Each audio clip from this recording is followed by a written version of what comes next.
everyone to Inc.U 2026. Thank you so much for being here. We have a wonderful suite of teams for you to see pitching today. I'm Joanna Sutton. I am your host for today. I also serve as the director of the LaunchBox in New Kensington, PA, which is just outside of the Pittsburgh area. So it is my pleasure to welcome you to this year's competition. We have 6 undergraduate teams here for you today. They are going to be competing for just over $30,000 in total cash prizes, which will all be awarded at the end of the event. So stick around. You will get to see them get their awards as well today. This event, of course, would not be possible without our sponsors, Penn State Engineering Entrepreneurship and the DCED, the Pennsylvania Department of Community and Economic Development as well. Also, this competition would not happen without the support of the entire LaunchBox network. There are 24 locations across the Commonwealth, and the staff of all of those LaunchBoxes provide the coaching support and mentoring that is necessary to get these teams prepared and ready to pitch today. We have 3 wonderful judges with us who will be making the determinations on the prize winners. First, we have Gino Ruta, who's a Penn State alumni. Gino has led technology organizations for over 25 years. During his 2 decades at Corbett Technology Solutions, he led growth from quote unquote 10 good employees to over 1,300, an amazing accomplishment. Gino is also currently a board member of Apex Solutions. We have Jordan Redner. Jordan made his career building, growing, and managing business in the advertising industry, during which he co-founded 2 agencies. He continues to serve on a variety of boards and invests in early-stage companies in ad tech and direct-to-consumer brands. Jordan is also a member of the Penn State Advisory Board of the College of Information Sciences and Technology. And we have Jen Gilberg, who is Deputy Secretary of Technology and Entrepreneurship for the Pennsylvania Department of Community and Economic Development. Over her career, Jen has served in numerous product development and strategy roles in the tech industry with experience in AI, Internet of Things, robotics, and autonomous vehicle ecosystems. So we welcome all of our judges. They are, however, not the only judges in the room today. We also have a People's Choice Award of $2,500. So you all get to be judges as well to vote for your favorite team. You will see on your seats, you'll have a card and a pen. So you'll be able to cast your vote once all of the teams have pitched. You can cast your vote. We have a box in the back, and we will take the opportunity to do that. And that will also be awarded today as well. While the judges are deliberating, we have some special guests. We have 2 of our last year's prize winners here. We have Erin Godfrey of Joytech. She was our first place and $15,000 winner last year from the Penn State Harrisburg campus. And Nico Nadro, who was our People's Choice winner last year, founder of Core Carry. They will be here to just share their entrepreneurial journey since last year, and you'll be free to ask them questions and hear what it's really like for the student entrepreneurs. So again, thank you for attending. Again, this is a chance for you to see the best of Penn State and hopefully be inspired by what happens when you have a little passion, innovation, and the support of your community and the LaunchBox network. Inc.U is also just the start of Penn State Startup Week. So for those of you who are on campus here at University Park, please check out a variety of events that are happening Monday through Wednesday of next week. There are lots of entrepreneurs, alumni, mentorship, and events happening for you to attend as well. And with that, we will get started. Thank you.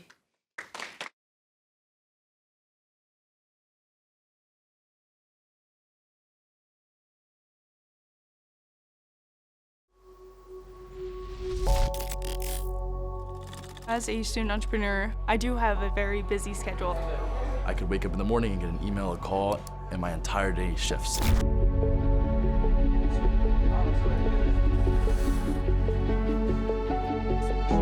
Has my company had any challenges? What startup doesn't? If I were to name every single challenge that we've had, we'd be here all day.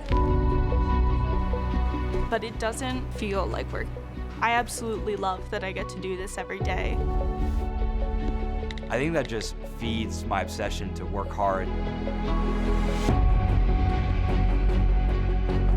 We have big ambitions. I see a problem, I want to find a solution. I aim to raise the professionalism standards. We want to impact every college student in some sort of way.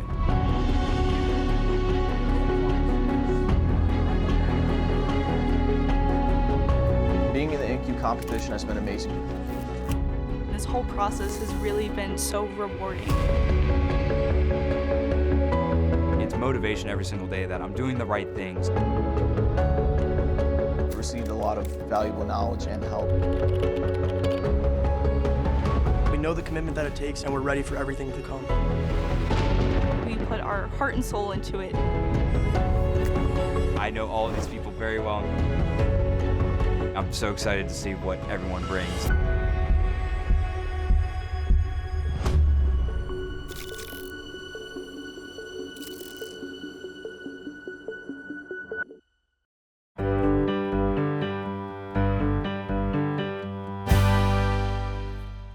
We want to scale so that we can help local businesses become ready for the age of AI.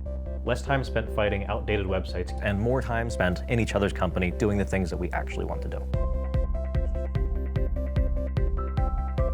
Hi, my name is Lance Struber, and I'm the CEO and co-founder of Surge.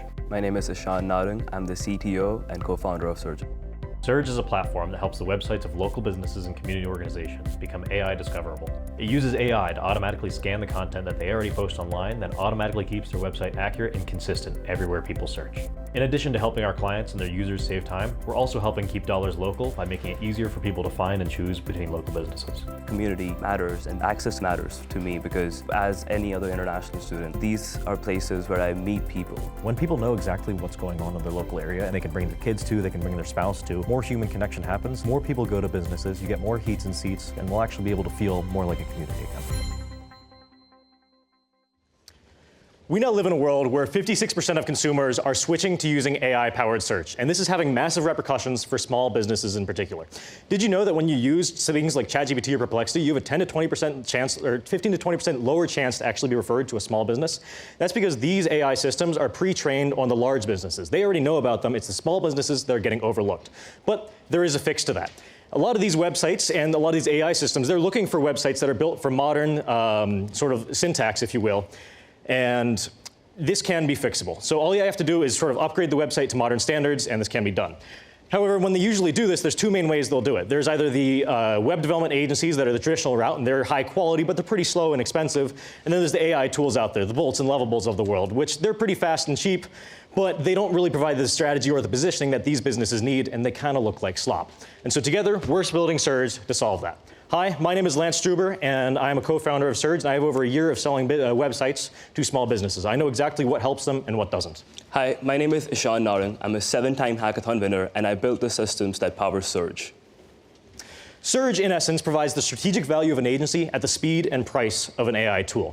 Essentially what we've done is we've analyzed a whole bunch of different web development agencies out there, and we've automated end-to-end every aspect of this, from lead generation to scoring the leads to creating the websites and automatically pitching to them. What makes us different from traditional web development agencies is that we create the website before they even know about us. So we can use this optimized website as our foot in the door to begin that conversation on how we can actually provide them value.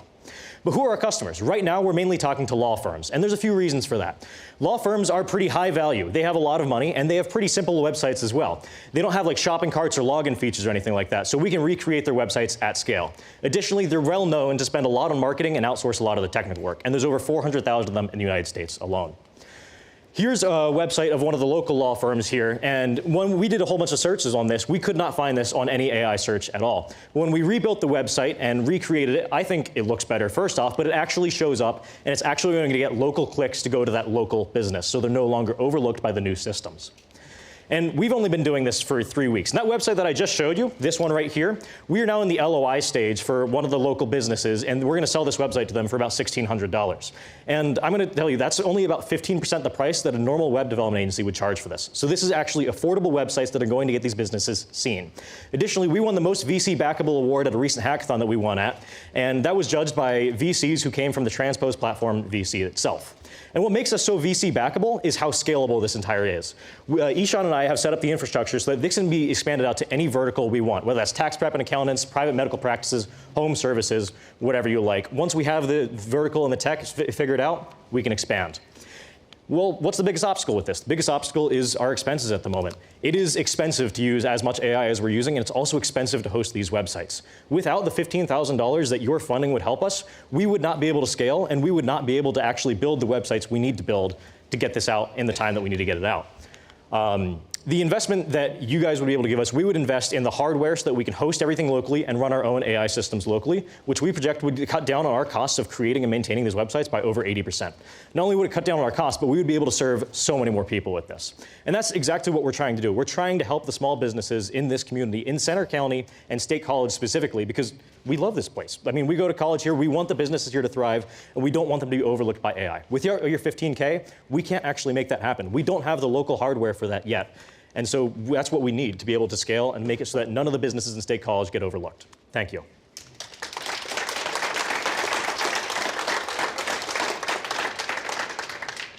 I'll start out with a question. How did you come up with $1,600? $1,600. So what we came up with that was, honestly, that was just, I'm going to be solely real with you. That was a little bit of a random guess in that we looked at what traditional businesses like web development agencies were charging for these things, and they were charging between $10,000 and $20,000 for a website that looks like this. Now, this has about 50 pages in it, and it's got all the search engine optimization, it's got the AI optimization, and the ADA compliance. And so we figured, hey, we don't want to charge people too much, and we want to figure out, like, I guess, a number that actually works for a lot of people that they could actually afford. So $1,600 is around about what we figured out. You landed on. Yeah. Okay, fair enough. It's a pretty low bar. So congratulations for that.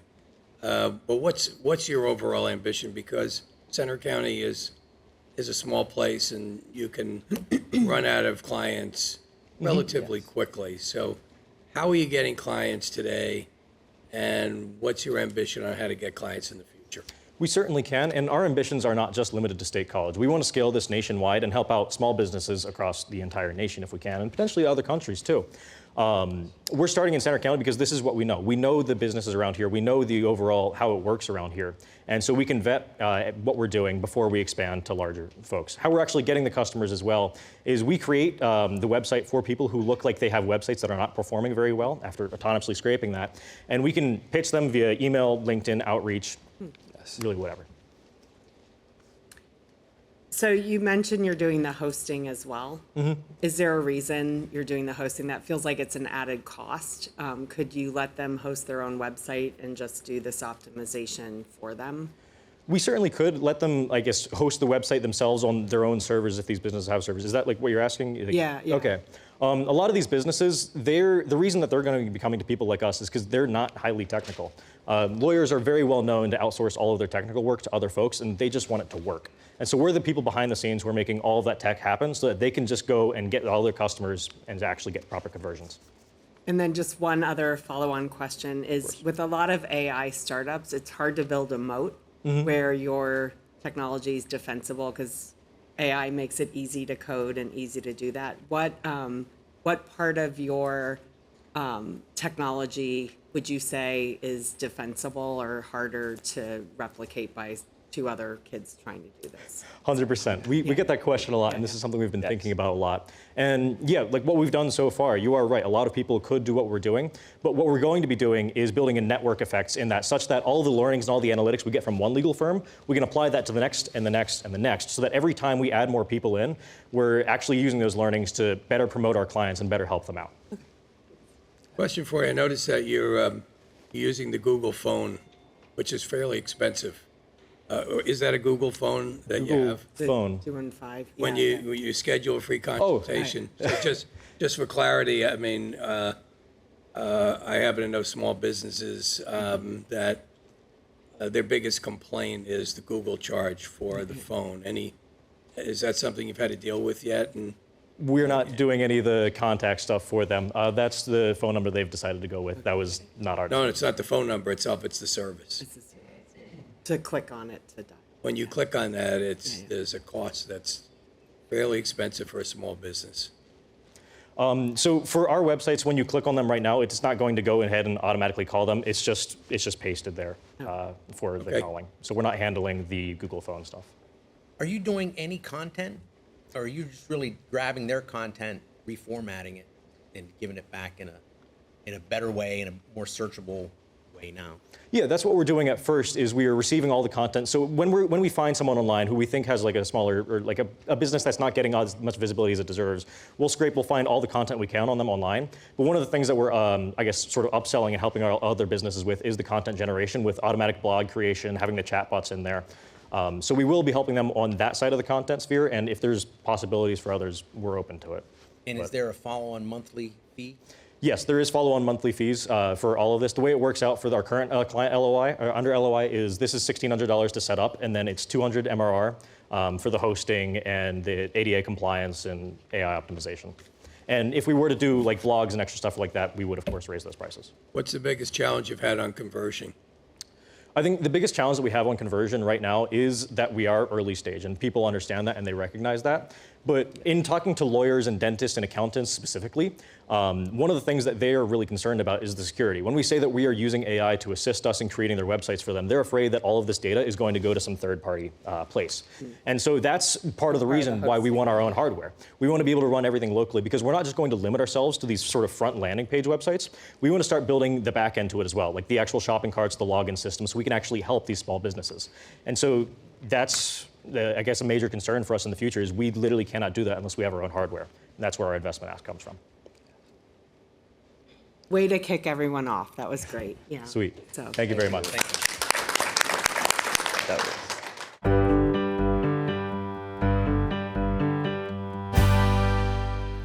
My role for my customers is to bring unforgettable experiences to them. The moments that I have with Whirlpong, I want to replicate those same moments with other people. My name is Dylan Fink, and I'm the CEO and founder of Whirlpong. Whirlpong is a spinning cup pong game. It's an improvement on regular cup pong, and it's for college students and parents at tailgates. I've always been super competitive.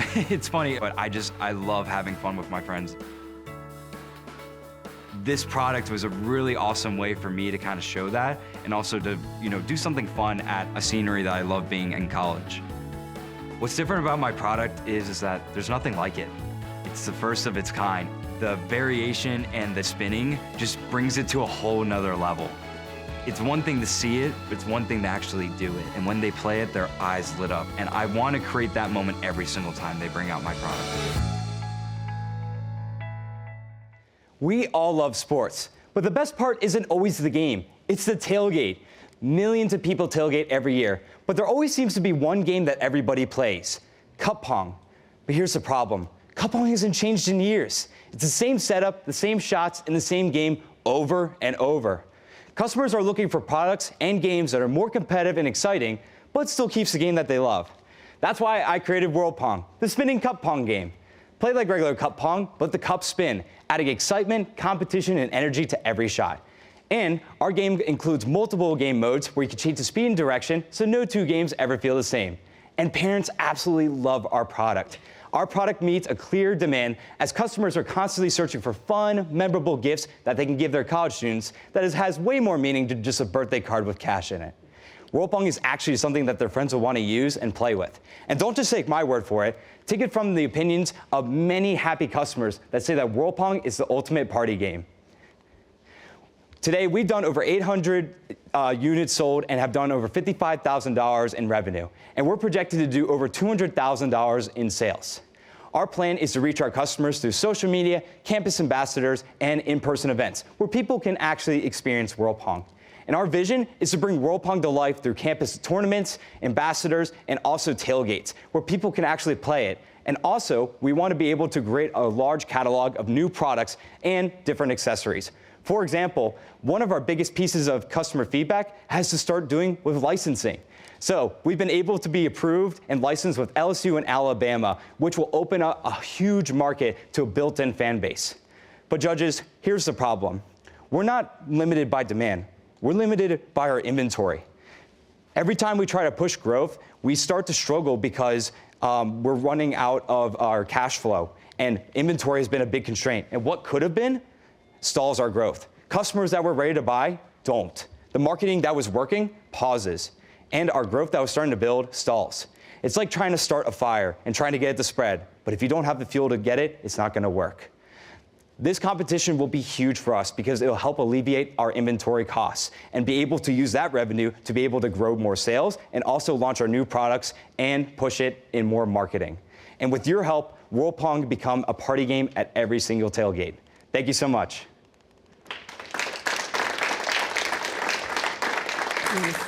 So, where is this being manufactured? Talk a little bit about the business model here and how you're making money. Yeah, absolutely. Manufacturer, and do you want to talk about what we sell it for and cost of goods? Would that be helpful? Yeah, so we manufacture in China. We work with a couple different suppliers that help make our pieces together, and then they ship it to the US, and then we disperse it from our e-commerce platforms. We sell the product for $60, and our cost of goods are around $23, $24. Were you impacted by tariffs? No, so our product code doesn't, below. doesn't actually meet any of those requirements, so tariffs do not affect us. Have you looked into any domestic manufacturing, or is the cost just too?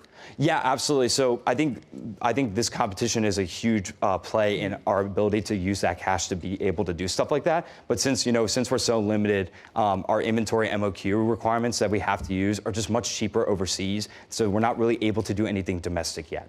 I'm really excited to see, because I think I judged you in a pitch competition like a couple years ago. Absolutely. So the branding was one thing that I think we talked about, that it's getting the school's branding on it. Absolutely.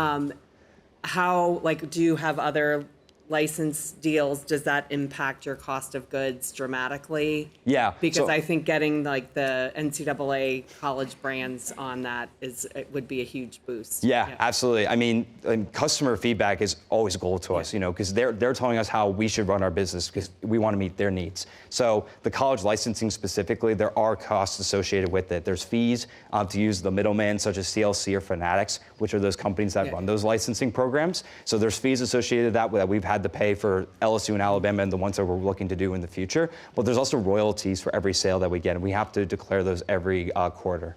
Did you see enough bump up from those schools just from having the branding? Is it worth it? Yeah, so this is something that we haven't launched yet. It's something that we're building for the summer. We just placed the order for an MOQ of LSU and Alabama to do a little bit of a soft launch.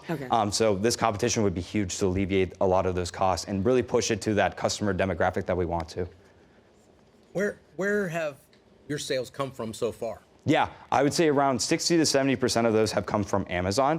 That is one of my niches. That's like my bread and butter. I know a lot about that platform. And is there any specific geography they've been shipping to, or is it just everywhere? Disperses everywhere. So we use FBA, which is fulfilled by Amazon, which allows us to send it to multiple warehouses. So taking that pallet of 50 units, for example, and then taking 5, sending Wyoming, Delaware, wherever that may be, and disperse them from there. It allows us to grow more quickly and to sell more. But also, the expectation nowadays is to send something in 2 to 3 days, otherwise people are upset. But the reason why we sell on Amazon specifically, because one, it's a good platform to be on. They're definitely a monopoly in the space. So that's where all the customers are already doing, and we're putting keywords and listings. But that's also where our target customer is. Our parents that are usually 40 to 55 years old, looking for fun gifts that they can give for their college kids. And what's better than beer pong? Yeah. Dylan, it's a cool idea. And the trademarking and everything is really important. Awesome. Yes. As is the brand itself. But how proprietary is this, and why can't somebody else knock it off? So we actually have protection on this. So we have a design patent that we filed back in August of 2025. Or I'm sorry, August of 2024. So that is already filed. So we have protection on the actual idea, as well as the name World Pong is trademarked. And also, even though there are some workarounds in some of that protection, I understand that for my business that, a product like this that's fun and people want to innovate, things like spike ball, cornhole are always knocked off. And the reason why is because they were successful. Companies aren't going to necessarily do that unless they see that there's a revenue stream for it and they could just low down the price. There's a market for it, somebody will knock it off. Absolutely. But kind of my counter to that is one thing that makes me different compared to those people that are trying to knock me off is I'm months ahead of them in progress because I know my customer and my business more than they do. And also, people associate with the brand. So that's why it's really important that I say Whirlpong and let people know, and building that awareness to all those parents so they're aware, like, hey, this is the product that they want. So if you should win this competition, is the $15,000 enough to keep you in business, and for how long? Yeah, absolutely. It would keep us in business for the next 4 to 5 months, just from the inventory that we're ordering right now. So that $15,000, some of it would go to freight and shipping, but for the cost of goods, we'd be able to get around 2,000 units, which will help us alleviate getting over that tipping point. So kind of what I explained in my presentation was we had so many times where we were selling like 3 or 4 a day. We're getting to 5, 6, 7 now, and then we had to plummet because we had no inventory to sell. So these costs would allow us to get enough inventory where we're able to keep feeding the channels.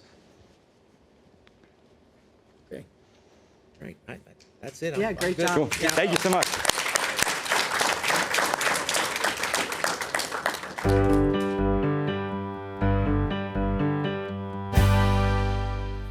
I've always personally struggled with my hair. I have very thin hair that is curly, and I've never found hair accessories that work for me. That is really a problem I sought to solve, not only for myself, but for other women. My name is Maya Anderson, and I'm the founder and CEO of Vila.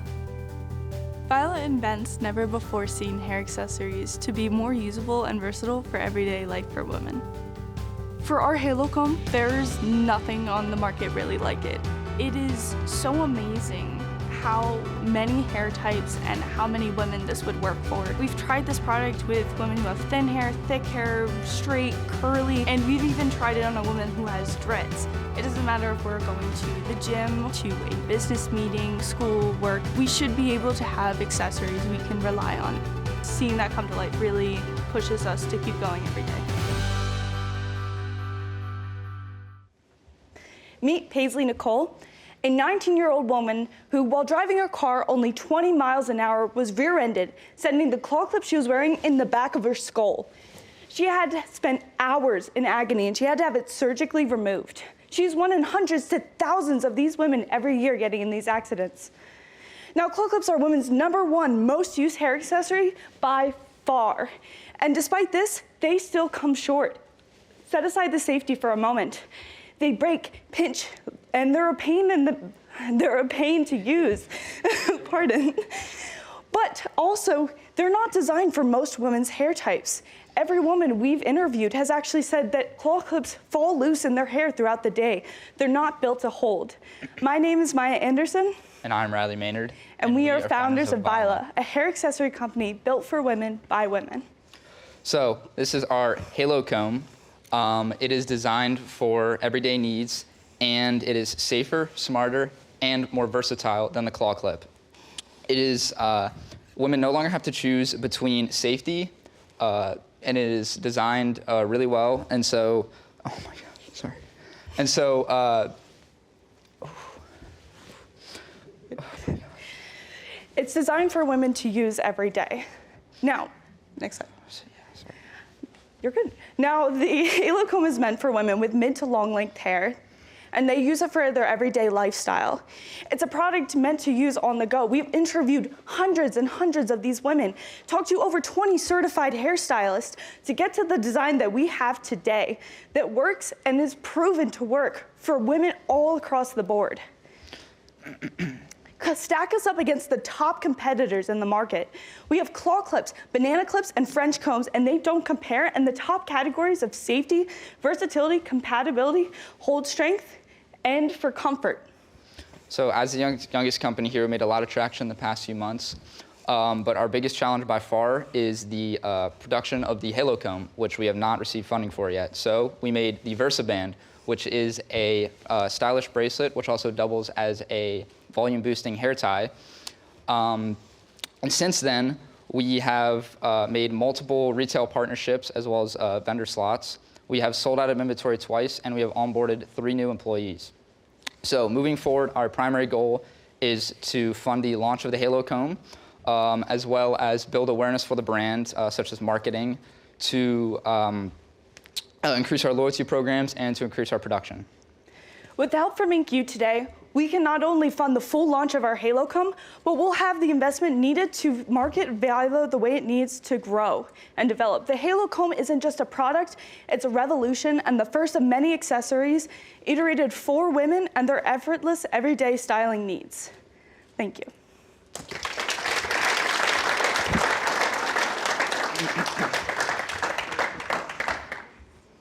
Well, this is prettier than what I'm wearing, so. Here you go. So can you talk a little bit about your go-to-market plan? So how do you plan on targeting your audience? So you're going to go through hair salons? Like, what is your idea of reaching your target audience? So we've already actually started our outreach. We're right now about to sell in 2 salons in Pottstown, and we're reaching out to other local salons as well as we're ramping up production. The biggest issue right now with the Versa bands is our production. We're actually taking on new employees. We just hired 3 new ones.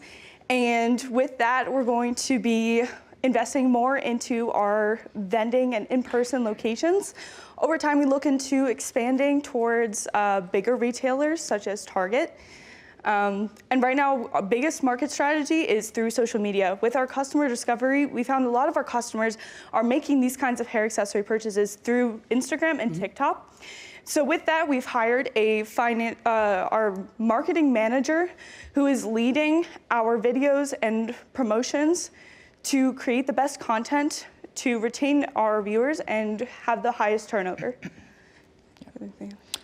Yeah, I think social media is the big one. Like just posting content constantly and getting our brand out there and letting people know, who we are as a brand. And are you distributing yourself then? So if someone orders it, you're shipping it out? Okay. Yes. Yeah.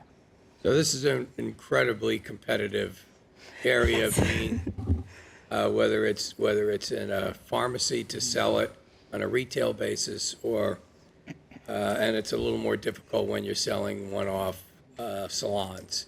So, and the product feels like it could be knocked off pretty easily. So talk to us about how you intend to protect your great invention. Yeah, certainly. Well, a product like this, I could think of about 100 ways right now I could knock it off, easy. However, with Vila, we're creating a brand for women, engineering excellent varieties of different hair accessories to establish credibility for women. Not only that, but we're not using plastic.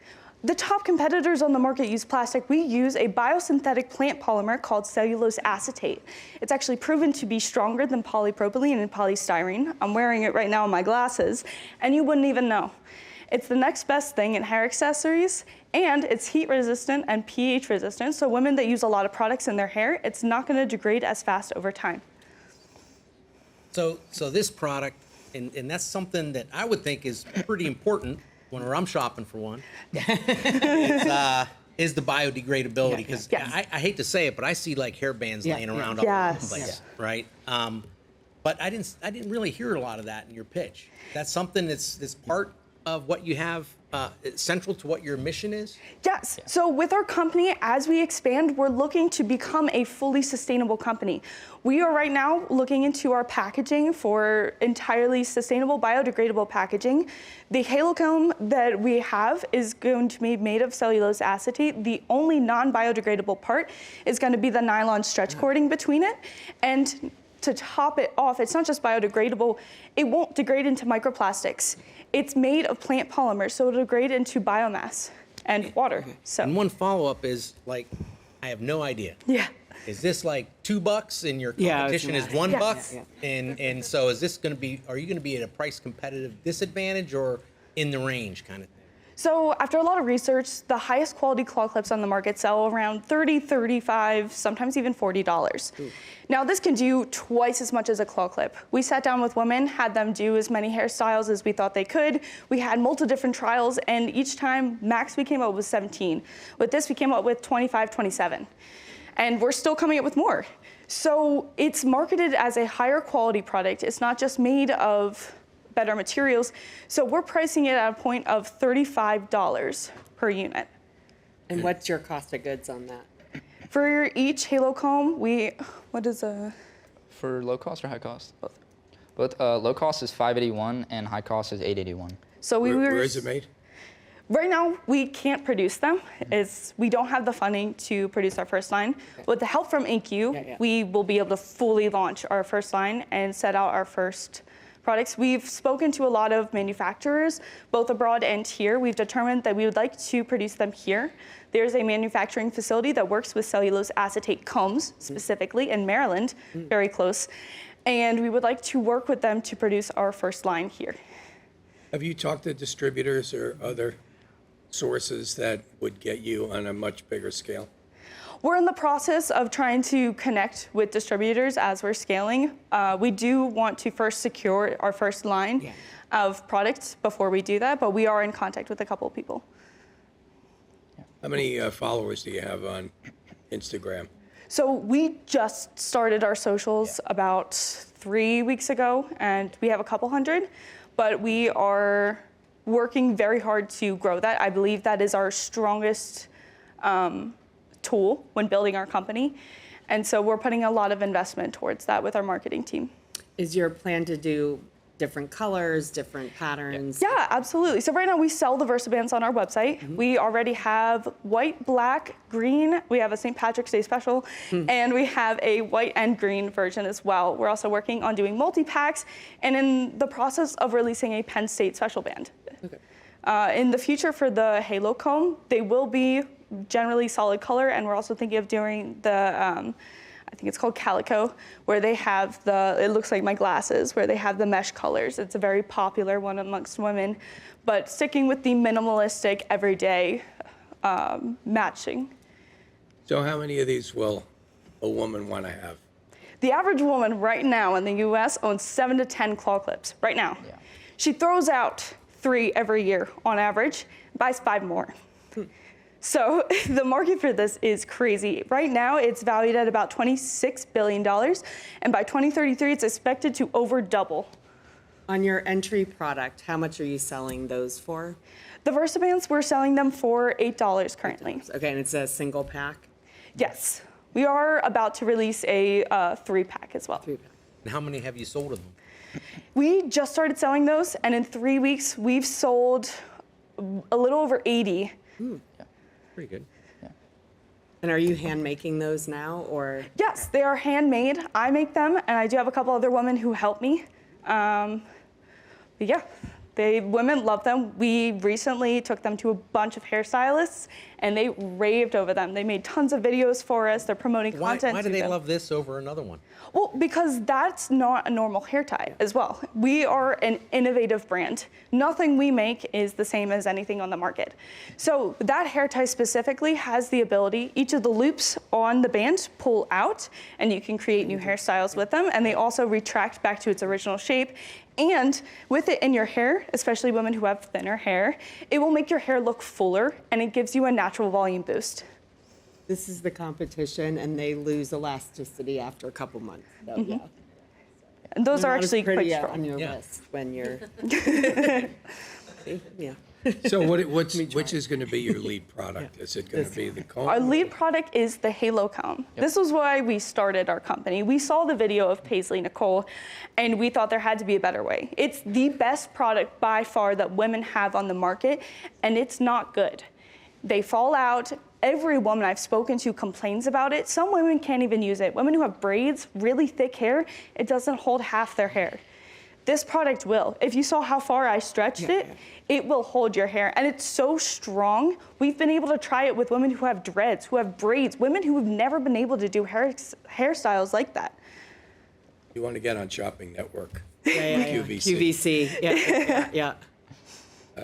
That's. They're in Philly. That'll change the dynamic of selling ones and twosies. Yeah. Right. Okay. Thank you. Very good. Wonderful. Thank you. Yeah, good job. Yeah.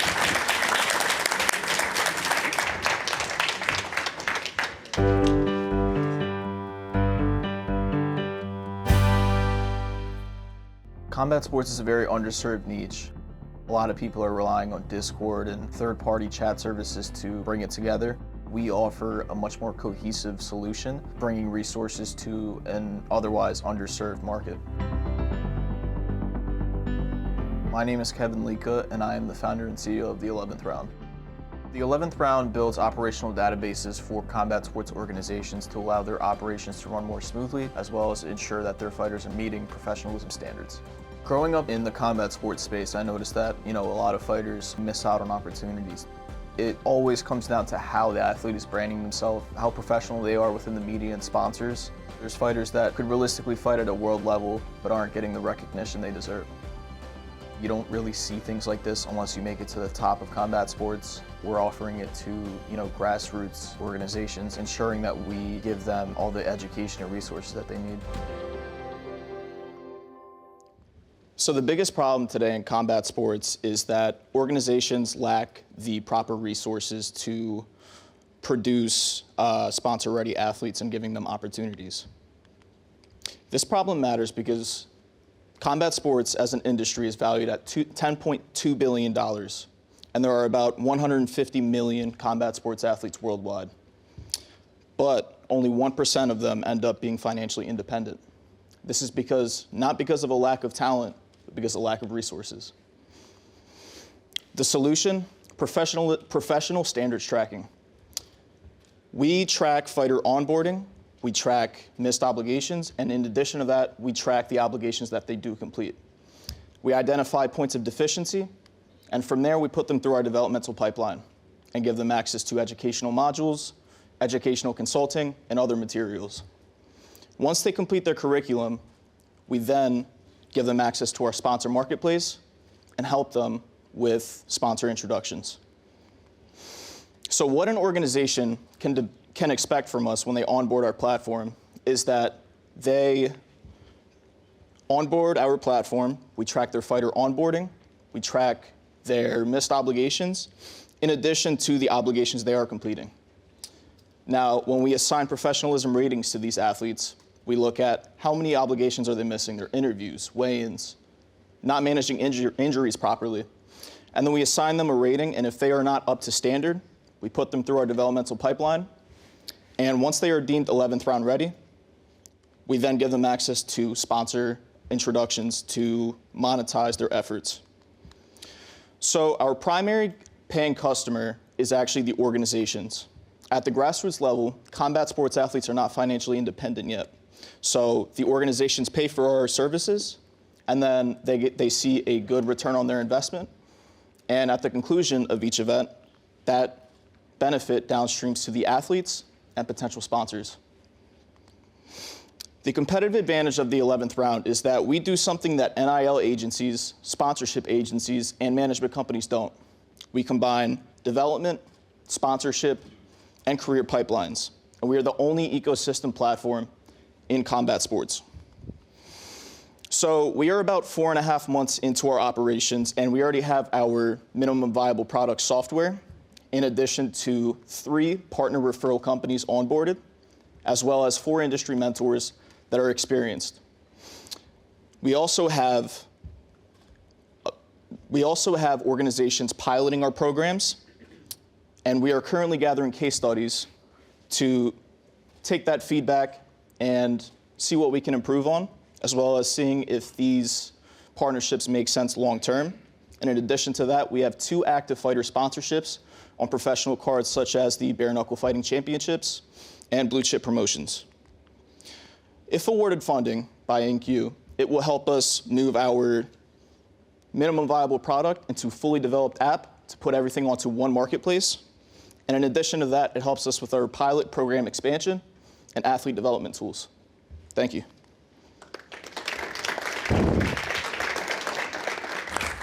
Could you just educate me a little bit on the groups that you're targeting, and how many of those groups are they regional? Are they national? Are they who are the groups and where do they live? So this is primarily a national market. We are targeting, boxing promotions, MMA promotions, management companies that handle these fighters. So it translates to a national market at the grassroots level. So people that aren't quite at that top, high earning status as of yet. So it feels like you're sort of the minor league of all of the various sports and is the goal to help elevate athletes to the next level, to MMA level, Absolutely, that's a great question. So our goal with the 11th round is to help build these athletes up. They don't see, the same resources that, many mainstream sports get. You don't have many NIL agencies. You don't have many education. You don't have much education in combat sports. So we want to take these athletes, develop them so that once they reach that top level, they are ready for it. And organizations are getting, a return on their investment and getting sponsor-ready athletes. Are you seeing that? Are you, so far, I know it's relatively new. Yes, but absolutely. Are you seeing it? Absolutely. Even with some of the early things that we have done, athletes have seen a great return on their investment. And we are taking that feedback right now to see what else we can do and how else we can improve on that within our pipeline. When somebody, when you're training somebody through this process, and they do move up, do you lose them, or is there a way to hold on to them somehow? There is a way to hold on to them that we are looking at currently.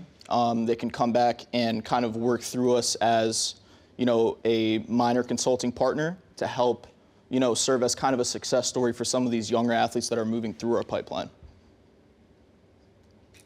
So you have like the athlete side where you need to build a robust pipeline of athletes, but then on the value to them, you also need to build a robust pipeline of the sponsors. Can you talk a little bit about what your approach is to get sponsors to kind of lean into this platform? Absolutely. So as of right now, we have some, up and coming startup sponsorship companies that are looking to sponsor these athletes. So our main approach is that we go through the, minor league organizations, if you want to call it that. And then from there, we track each event. And then whatever areas those athletes are deficient in, we train them so that we can prepare them to be in a good position for front-facing roles and be attractive to sponsors. And are you brokering the sponsorship deals, or you're just making the introductions and then the athlete does the deal with the sponsor? So the interesting thing about that is that we are, only serving as the introductory factor. Okay. Because in combat sports, there's a thing called the Muhammad Ali Act that serves in boxing, where you cannot take a percentage of a fighter's payout, purses, things of that nature. Who knew? And yeah, it seems like a good rule. So, but your customer is really not the fighter. Your customer is the gym. The organizations. Is the organizations. Yes. And how does it help them in dollar terms to pay you to get their fighters better? That's a great question. So essentially, the way that they get their return on investment and how it helps their dollar amount is because, if a fighter, and I'll give you an example of how missing obligations looks like. If a fighter is missing weight, they are not allowed to compete. If they are not managing injuries well, they have to pull out of the fight.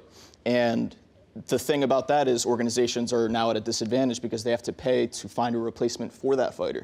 So what we serve as is we train those fighters and put them through the pipeline so that they can be educated on things such as nutrition and dieting so that they can make weight, financial advising so that they can be trained on how to manage their money better in between camps so that they can afford the best coaching. And we also help them with injury management so they're not, pulling out of fights and training recklessly, as well as PR and media strategy, because that is very important in attracting sponsor figures. So what's your biggest challenge right now in terms of getting this off the ground? So I think as of right now, and where Inc.U would come in, is that it is very much founder-led. And I think that, it's a service that has to be personalized to each individual company and organization. So I think moving it from an MVP software into a fully deployed app would help it turn it into a product rather than a personalized service.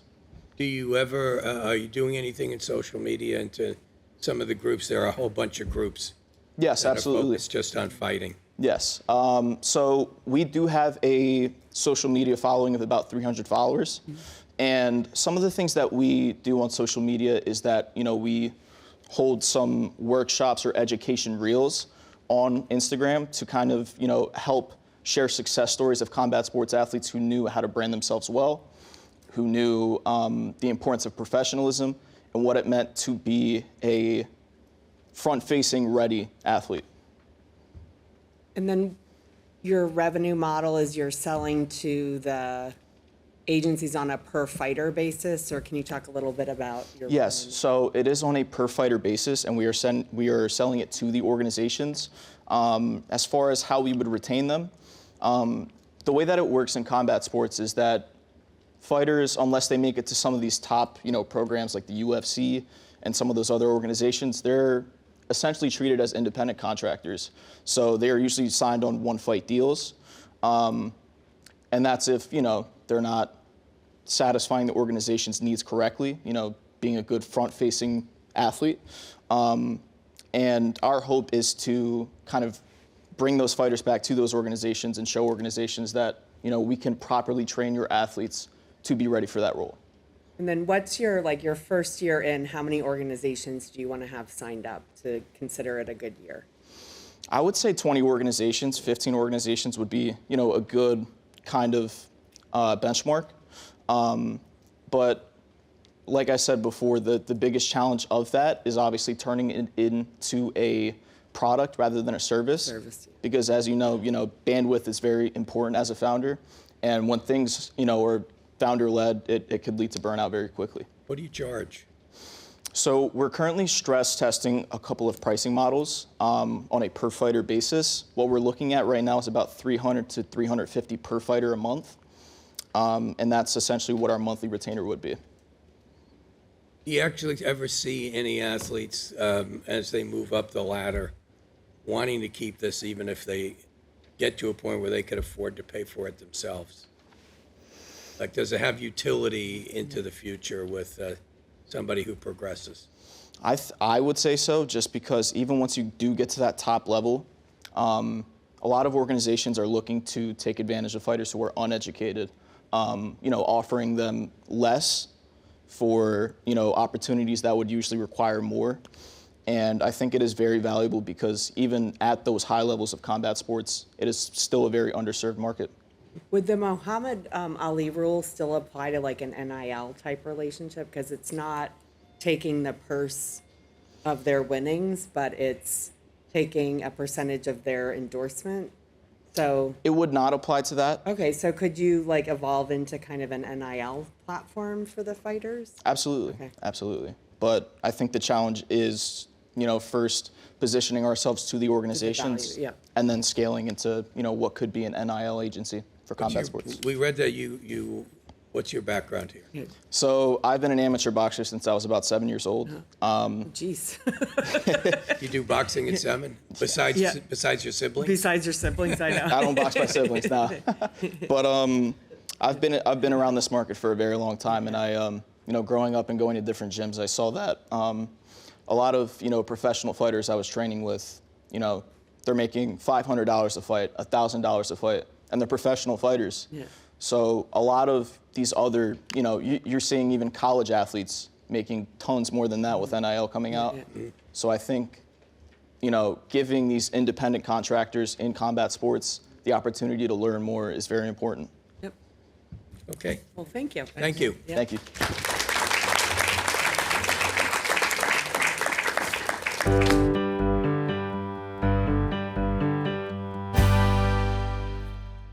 We realized in a world full of hard skills that are growing exponentially, we really wanted to tackle the soft skills, give people a fun way to develop empathy and self-awareness and open their mind to different perspectives without it feeling forced. I'm Joe Leazza. My role is co-founder and COO of Now You Know. My name is Charlie Jacobs. I'm the CEO of Now You Know. Now You Know is a social card game that's set out to develop relationships and get to know the people around you better. A lot of the card games that are around are either surface level or they're too deep, so we've come in and we're trying to fill that middle ground and have a good, fun card game that enhances emotional intelligence. People always say that they start playing thinking that it's a party game. You know somebody for decades, 10 years, 15 years, but there's still so much that there is to learn about them. By the end of it, they say they had the best conversations of their lives and realized they really had a true bonding experience. People are glued into their phones or people are distracted, so we're trying to enhance human connection one game at a time.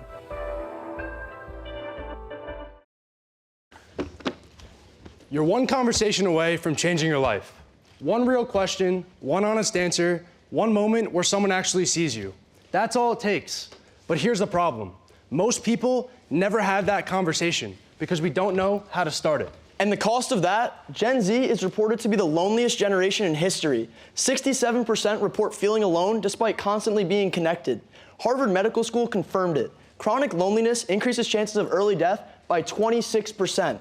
This is a public health crisis and nobody's teaching us how to fix it.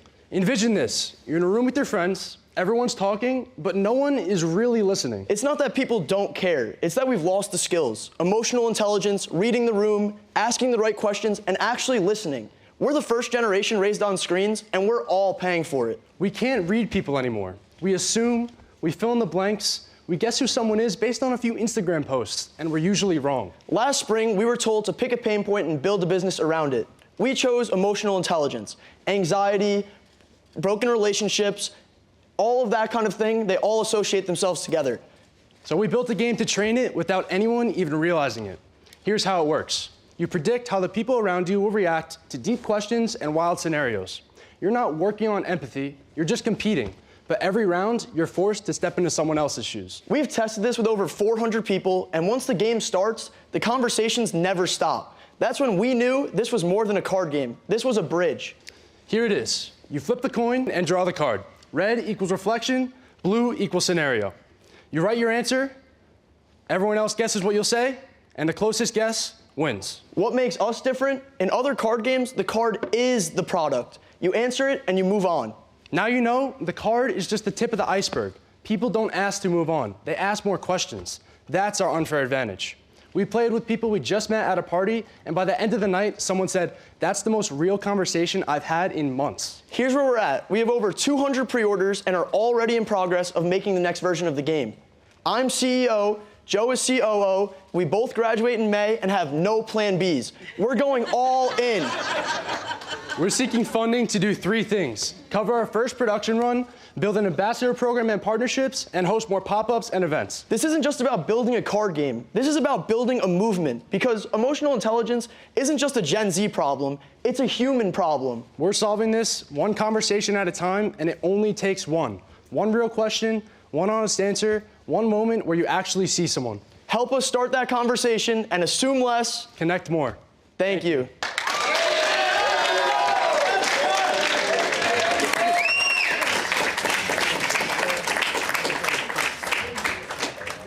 So, glad to see you brought a lot of shills. I know, I was going to say. So is this a game potentially like cross-generational? So I'll personal experience, I come from a big family. We do beach week, we do things, and we love games.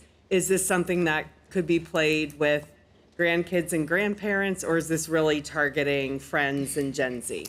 Yeah, anyone can play it. It's really like, our current version is targeted to Gen Z, like 17 to 25-year-olds, because we created the cards off the top of our heads, and here are a few more examples of cards that we have. But really, anyone can play it. Yeah, there's no limit. Yeah, we eventually plan to expand into like educational facilities where students are still developing and like they go through those developmental stages. And then we also plan to put it into corporate for team building exercises. Right now, the way that we started it between us, we just started with a target demographic of like 17 to 25-year-olds, because that's who we can resonate with and that's the prompts that we can cater towards. But we do have expansion visions as well. And then where did you get your questions? We just, from us. Just us. Top of the head. Yeah. And we used like a team to like run through like the final versions and everything, but all of it came from Joe and I. Yep. Seems like one of the challenges you're going to have is whether or not this really is a card game, or as you guys are trying to describe it, as something more than that. Right. So absolutely. What I'm curious about is like in things like the spirits world, we talk about occasions, like when do people drink? So talk a little bit about how you're going to get people to play this game outside of a one-off situation. Sure. So essentially, our goal right now, if you take a look at our go-to-market strategy, in the initial phase, we're looking to go a more guerrilla approach and do a lot of pop-up events and stuff like that and in-person things to spread it through word of mouth, because you know people don't wake up wanting to like people aren't like, oh, like I need more empathy. Let me go see if there's a game about empathy.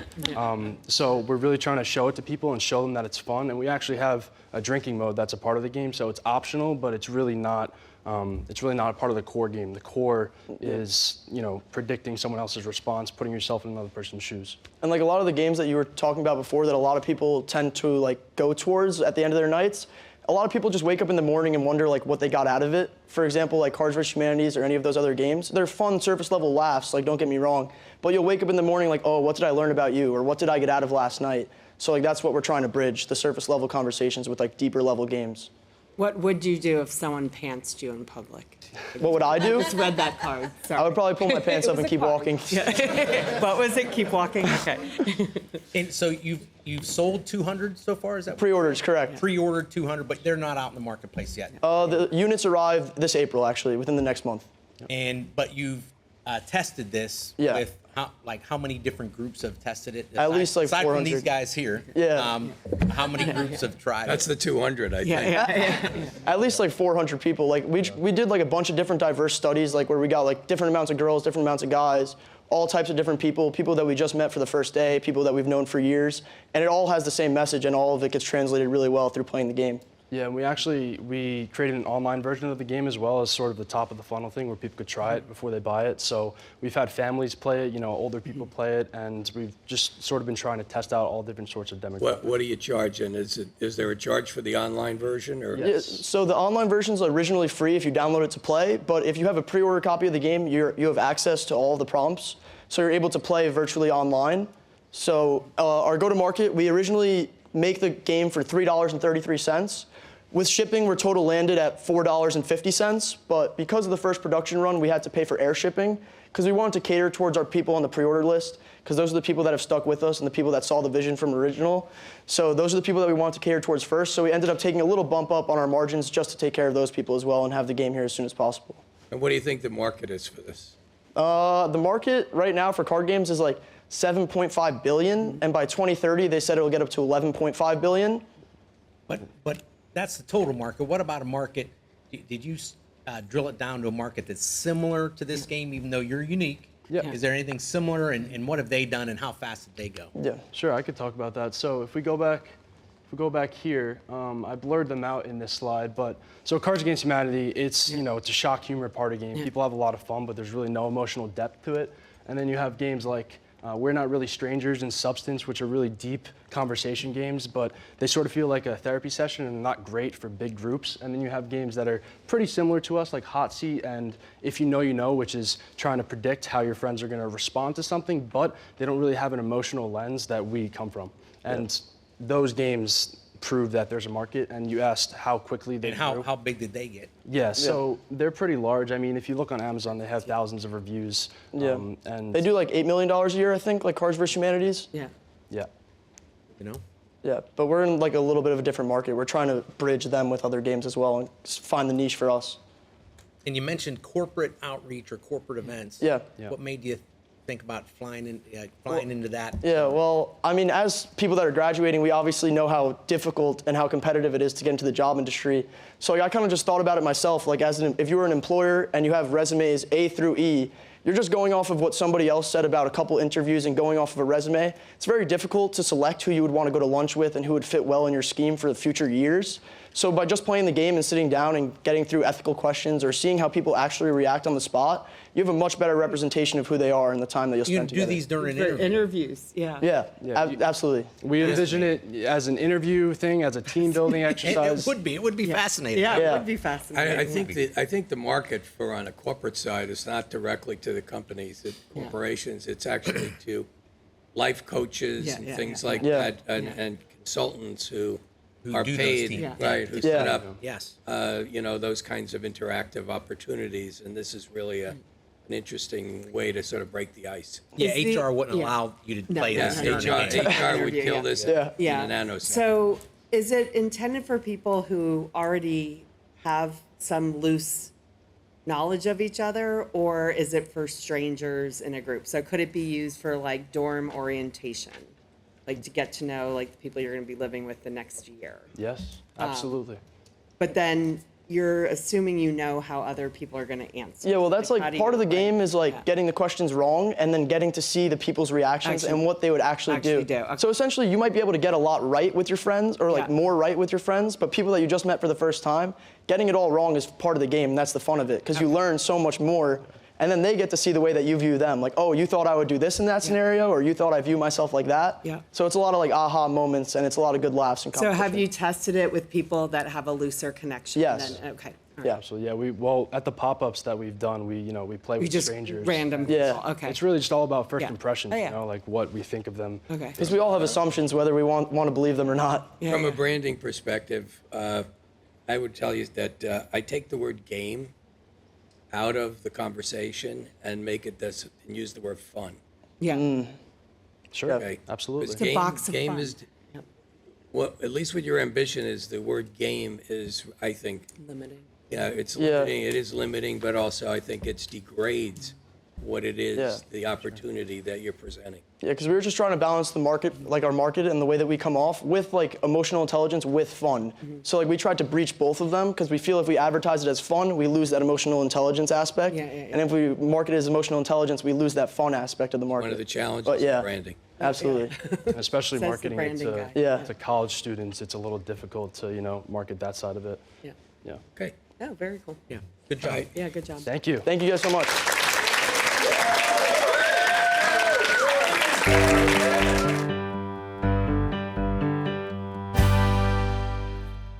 You walk into a school and you just move from across the country or across the world and you don't know anybody. I think we've all felt lonely at some point. So I feel like, why not help people who were in a similar situation as I was? I'm Nicholas Restrepo. I'm the CEO and co-founder of SlamDu. SlamDu is a platform where we help incoming freshmen find friends and roommates before they actually arrive on campus. My sister went to college. She had a really tough time with her roommate. That caused a lot of issues with her, kind of ruined her college experience, and I don't think anybody should ever have to go through something like that. The way our platform works is they submit 1 to 10 pictures and a small bio about themselves. From there, we get them posted right away, and they can start connecting ASAP. This girl, who was a customer, reached out on an email and told us that to this day, 3 years later, she is still best friends and roommates with the girl that she found on our own platform. For us, that shows us exactly why we do what we do and why it's so important that we keep pushing forward and helping as many students as we can. So, just like you saw in that video about my sister, that is why we do what we do, and I'm going to show you the how and how far we've actually come. So, every year, 2.5 million college students enter into universities, and there's a big problem. How do they find their friends, their roommates? Well, as of right now, it's these outdated Facebook groups or random assignments by the school. It just doesn't work. It's a system that hasn't been updated in over a decade, and we did just that. So my co-founder, Yusuf, and I decided to build something that we wish existed when we were in high school, and that's SlamDu. So now I'm gonna tell you guys how it works. So essentially, when you're going through the application phase as a high school senior, you look us up on Instagram, you find the account. You're prompted to click the link in the bio that takes you directly to SlamDu. From there, you start to create a profile. You add your pictures, a bio, just really interesting stuff about yourself, and it's super customizable. From there, we use our AI automation to get you posted right away. You're now connected with thousands of different students. All they do is scroll through, see someone they like, and connect. It's that simple. There's no fake algorithms, there's no fake matching, none of that. It's just real students finding real people. So, and it works. Last year, we talked with Caitlin. Caitlin is a student at SDSU, and she told us that she met half of her friend group before she even arrived on campus, just because of our platform. That really shows us why what we do is so important. Now, there's 4,000 colleges in the US, and we're at about 106 of them. We're just scratching the surface, but we've already done so much. Now, why do we actually win? Well, we spent the last 4 years, $30,000 in development costs with 3 software engineers to build this platform. And in those years, we created 106 school communities across 25 states with a combined following of 265,000 people. This platform runs whether I'm in class, whether I'm sleeping, or while I'm standing on this stage right now. Now, how do students actually get posted? Well, they have 2 payment options. One is a $5 a month subscription. The second is a $20 one-time payment. Now, just to make it clear, we have 100 schools with thousands of students in each one of them. And those numbers add up pretty fast. We don't chase customers. They come to us every single year. Now, last year, SlamView posted over 35,000 students.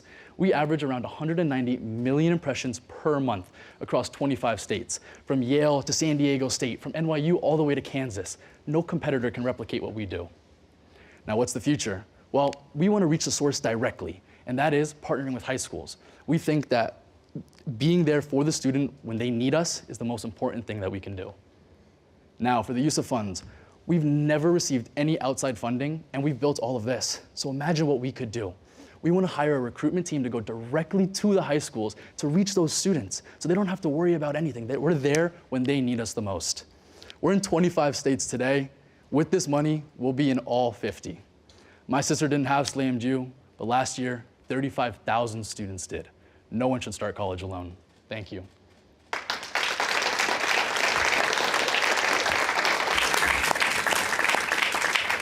So I have a question about your approach with high schools, because it feels like you have the 106 colleges, and so the advantage is you get a lot of students at a college and then they can find each other. Correct. If you go to high schools and a high school has 300 students and they're going to 200 different colleges and none of them are on your platform.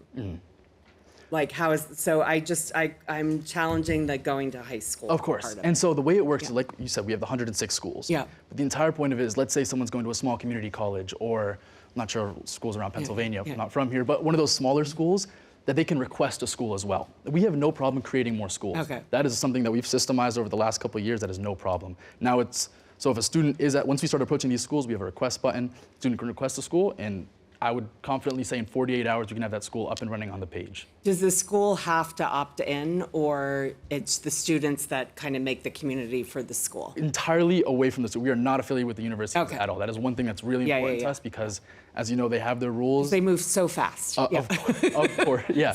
And we like doing things like that are for the student. We don't like to listen to the rules of the university yeah. because you know how it is. Yeah. So. How did you decide to bring the schools that you brought on so far? Where was the momentum started, and how did it matriculate? Well, good question. So 4 years ago, we started with UCSB. It's a school in Santa Barbara in California. It was kind of a random idea we had in class. Started out with that one school, did a little bit of marketing here and there, talked to some students there, and it worked. 3,000 students in the first year we've ever done. We weren't really charging. From there, we went to 12 schools, then to 56, and then to 106 after that. And it's really just seeing what schools we know. Do we know somebody there? For example, at the University of Alabama, I have a friend that goes there, so I know the market a little bit more. I can talk to them, but there's really no decision. We can really choose any school we want, and these are kind of the ones And how that we've had many so far. of the students that you mentioned that use it are paying the either monthly or annual? Is it an annual fee? It's a monthly fee, so it's the $5 a month subscription, and that comes with a bunch of different things. So we offer $20 annually? Or it's $20 one-time fee for people that don't want to deal with subscription and get instant posting. And so last year with the 35,000 students, there's 12,800 paid. 85% of them were on the monthly subscription, and the other percentage were on the $20 one-time plan. How long do they usually last on the monthly? So the average retention rate is about 4.5 months, so $22 as of right now. So who are you competing against for this? Because this is a great idea, but I mean, why? It's been a while since I was in high school. I won't even tell you guys how long it's been. But, some of this is picked up by things like Facebook, obviously. So what, talk a little bit about what the competition is and how you differentiate yourself. Yeah, of course. So one of our biggest competitors, or honestly, the biggest competitor, is Meet Your Class. And so they kind of have, we started before them.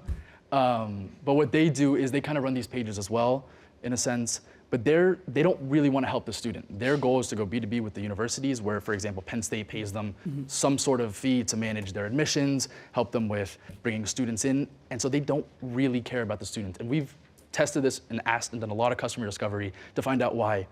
Why would somebody pay on a sometimes free, why would somebody rather pay us on a paid page than a free one from them? And because we do it differently. We do things better, the students like us because I was a customer, and I can confidently say that because of SlamView, it's why I have a roommate, it's why I'm living with 5 different people right now, and 3 of them are from SlamView. So I was with a bunch of deans yesterday, and what I understand is that kids today apply to more colleges than ever. So if I subscribe, can I do multiple universities? Yep. That's new this year. So the whole point of the subscription is to really, one, to get unlimited posts. That's something we brought in this year. And then on top of that, we're offering scholarship opportunities for students that can't really afford college, whether it's just a textbook, a month of rent, I mean, really whatever it is, food, because we feel like giving back is really important. We're also getting into merchandise, licensed merchandise with universities, and so that's gonna be part of the subscription, that if you subscribe to SlamView, you get maybe a 50% off or a free t-shirt to like welcome you when admission day comes around. And so really the entire goal is by the end of this year to have a subscription that students are willingly wanting to pay for just as much as Netflix or YouTube or really whatever other app that they use. How many paid subscribers do you have? Last year, 12,800. That was in 2025. And when do they normally start? What's your seasonality? It is right now. Really, like as of 2 weeks ago, most of the admissions came out for California. And so right now is the start of peak season, and we're really excited. So what's your for goal it. for paid subscribers this year? I think for 2026, 50,000 paid subscribers, and I can say that we are on track for that. Cool. Great. Really good business. Yeah. Perfect. Thank you, guys. Yep.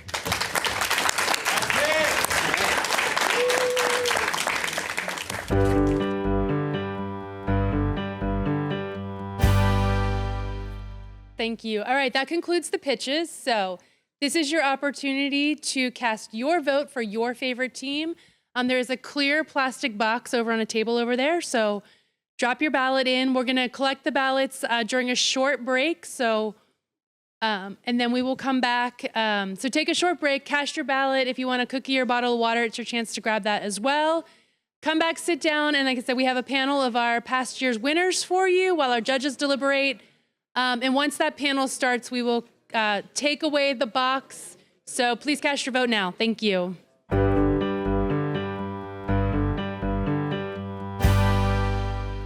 The moment you have all been waiting for. So we have a number of awards to give out. We are going to start with our 3 $1,000 winners.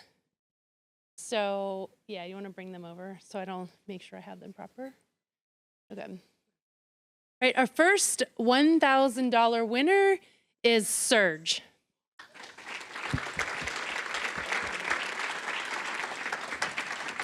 So come get your picture. Congratulations. All right, get the pictures.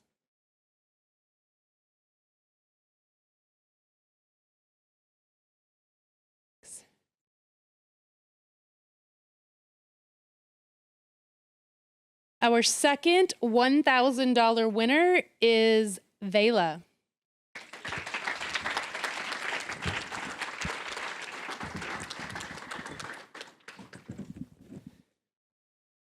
Congratulations.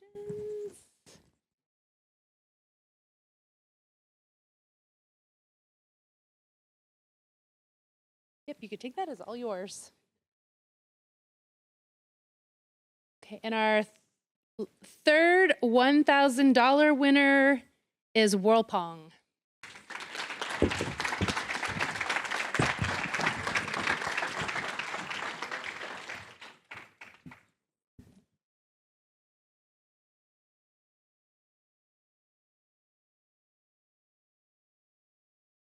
All right,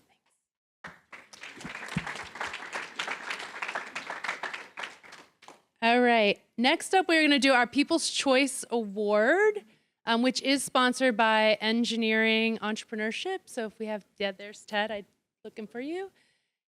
All right, our People's Choice Award winner, which was voted on by all of you in the audience, is Now You Know.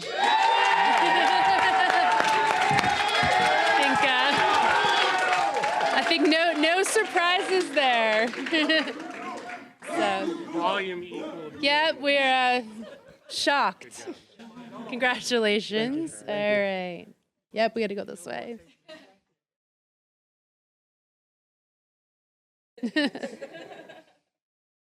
You understood the assignment, so. All right, thank you, guys. Thank you.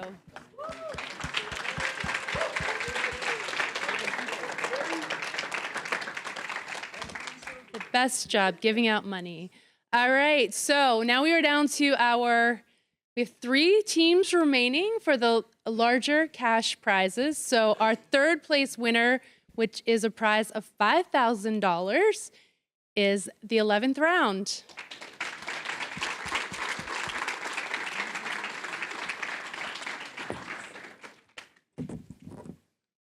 All right. Down a little.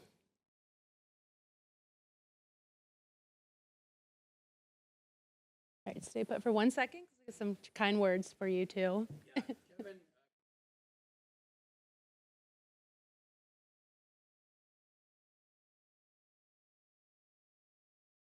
Really well prepared for everybody, but Kevin, the sports world needs more education, and so the mission that you're on is something that is desperately needed. So congratulations. All right, thank you. Congratulations.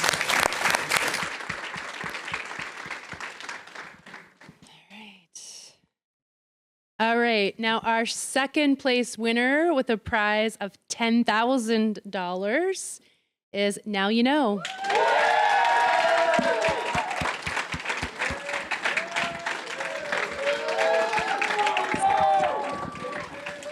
right, congratulations.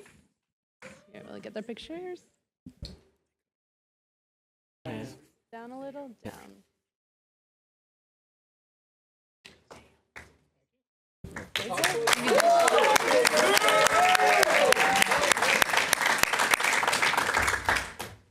Well, thank everybody for being here. These guys did great. Everybody did great. When you have passion and you have a mission, that's awesome. It looks like you have the makings of execution, which is what I'd love to see. What I really like is you're getting phones out of your generation's hands. Yep. And if you pull that all off, more to you, more power to you. Good luck. Yeah. Thank you.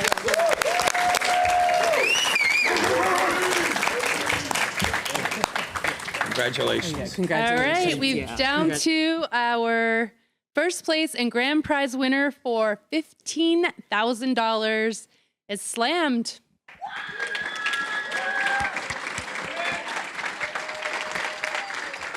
Congratulations, well deserved.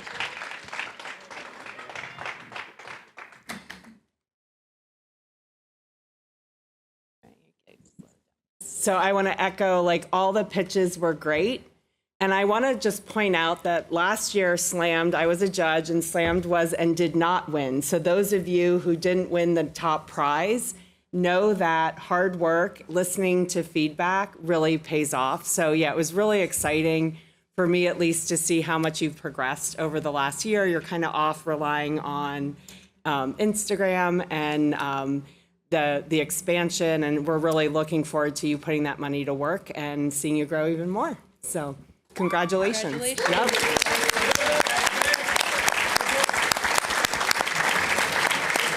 All right, thank you everyone for joining us today. It was a pleasure to have you here, and yes, thank you.